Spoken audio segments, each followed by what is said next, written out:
Metals and Momentum. My name's Anthony, and I am going over the weekly watch list for this period. If you're new here, this whole video is to support the Substack and newsletter that I actually send out to my friends and family. You can subscribe to my newsletter on Substack for free. There is a paid tier as well, $9 a month if you want to go into that paid tier, and you just get full access to exactly what I'm doing with my own portfolio.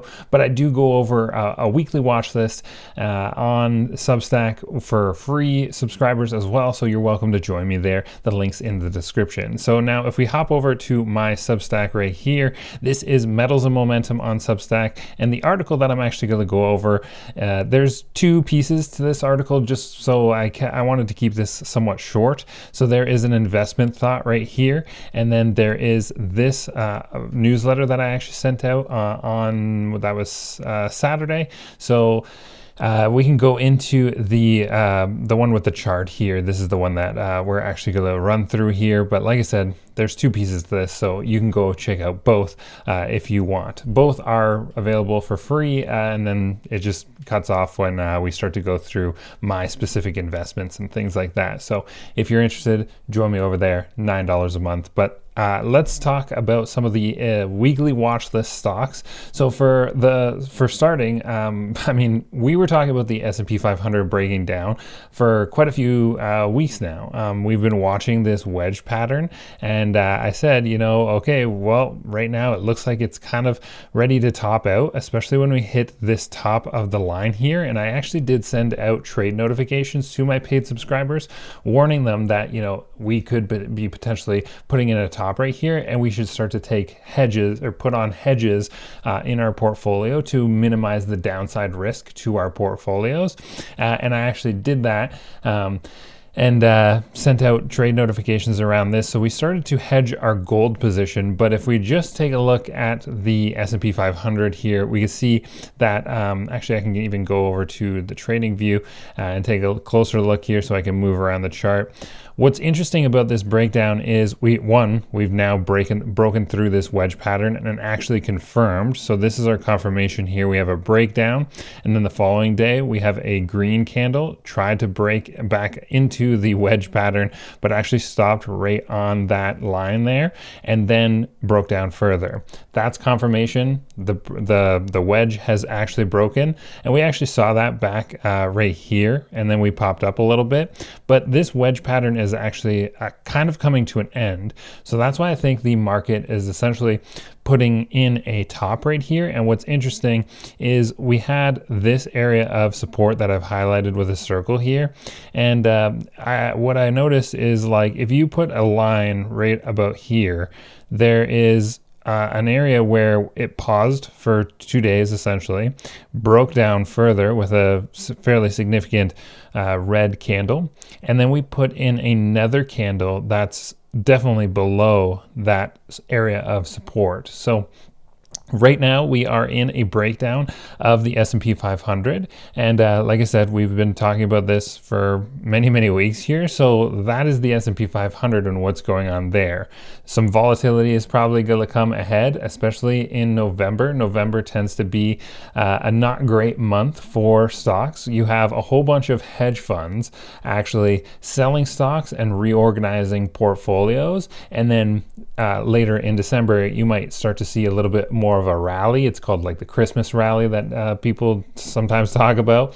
But the rally into December tends to happen because these portfolio managers are actually purchasing shares and kind of like cooking their books a little bit to making it seem like, they've been invested in like the best performing assets for the quarter or something like that. So it's kind of a little bit of a game here, but who knows how this December is going to go, because one, the government shutdown in the US is a big deal. We don't really have data that is out right now, and it's a little bit of a strange time because we're kind of teetering on the point of a recession, especially here in Canada. Like, holy smokes, we are getting hurt pretty bad in Canada right now. So unemployment in Canada is actually quite high. So who knows how this December is going to go, but if you're paying attention from the US, then I mean, yeah, it's kind of a strange time, but you're probably still going to get that rally into December. But November tends to be a pretty volatile month,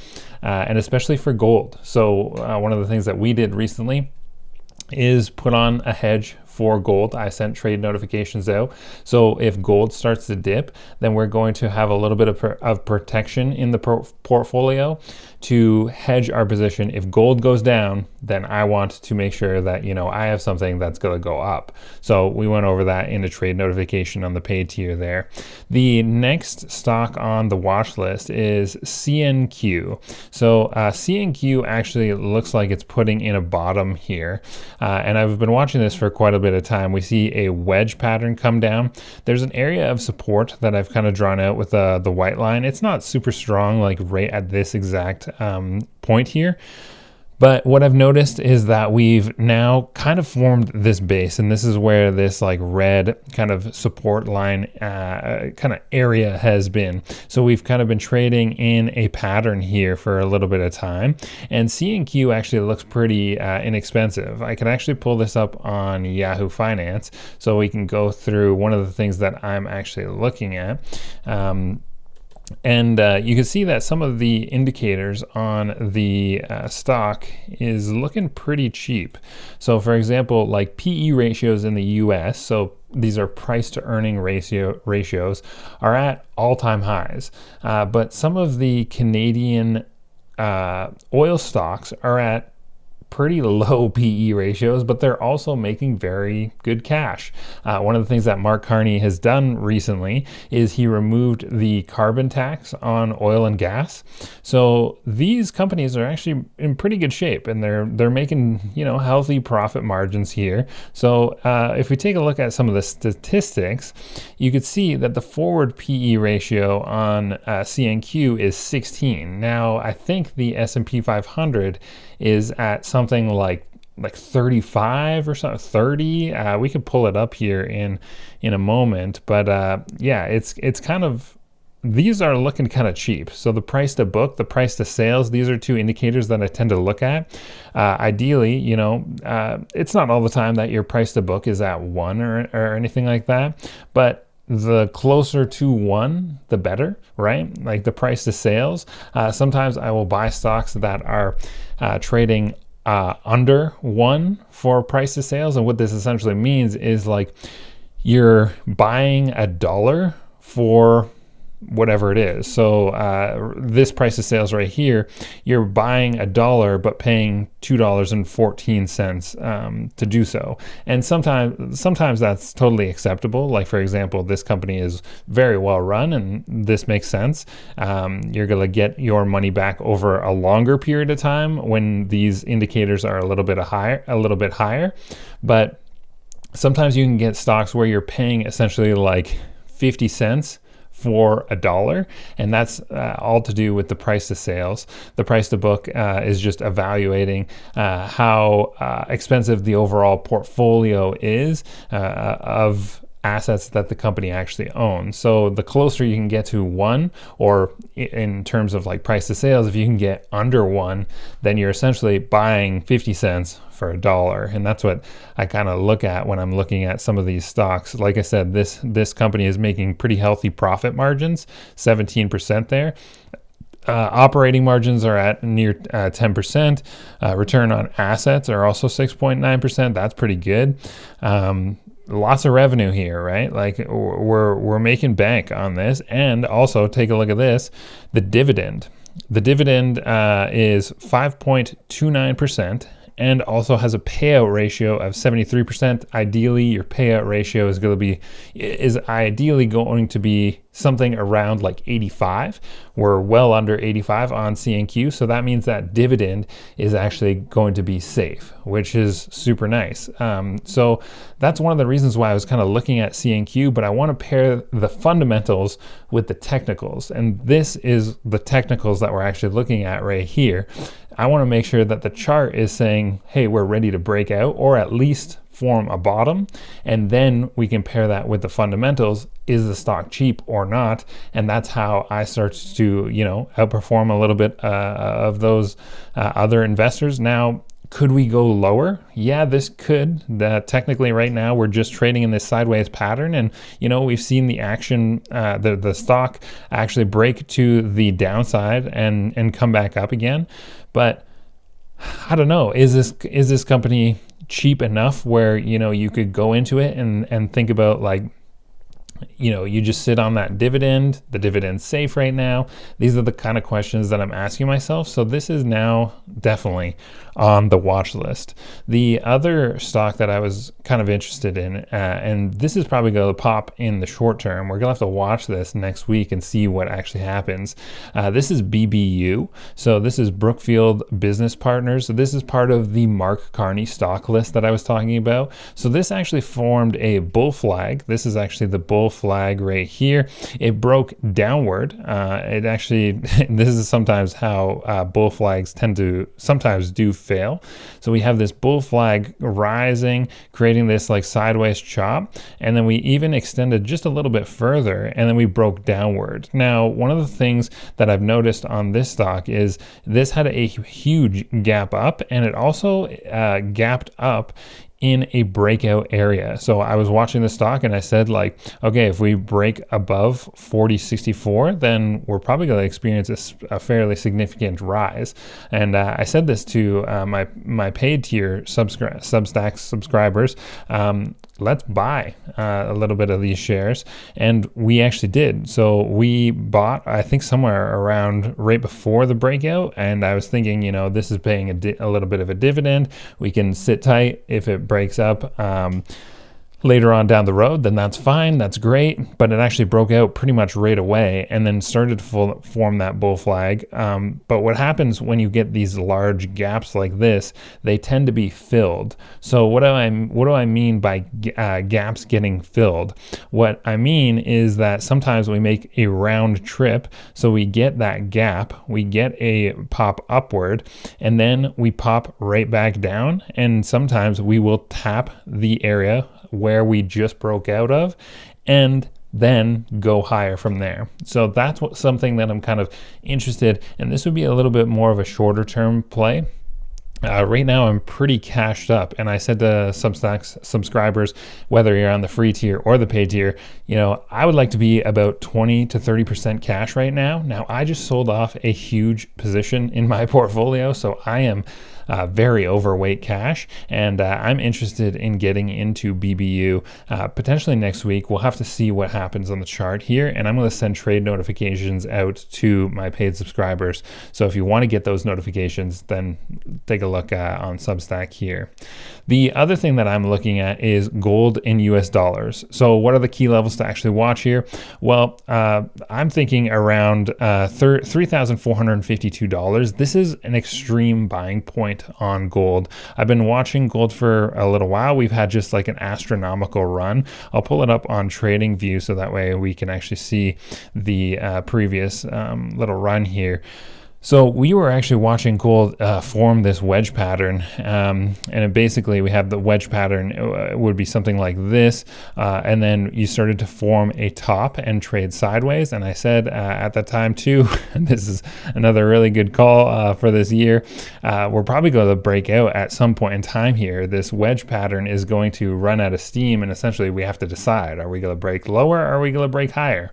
And I thought, obviously, we were pretty bullish on gold. I just didn't expect this massive run to happen so quickly this year. So I did miss a large portion of this, but at the same time, we were talking about it in the newsletter. But I think what could actually happen is we start to break lower. And if you actually just zoom in here, and we've essentially started to form a little bit of a wedge pattern. If you take from here to here, now we've got this little bit of a wedge after a significant breakdown, and we are going to decide, essentially, are we going to go up or are we going to go down? Now, we have had the best gains in gold since like 1979 or something like that. it is like the run that gold has had has been ridiculous. So I'm thinking we need to pull back just a little bit more.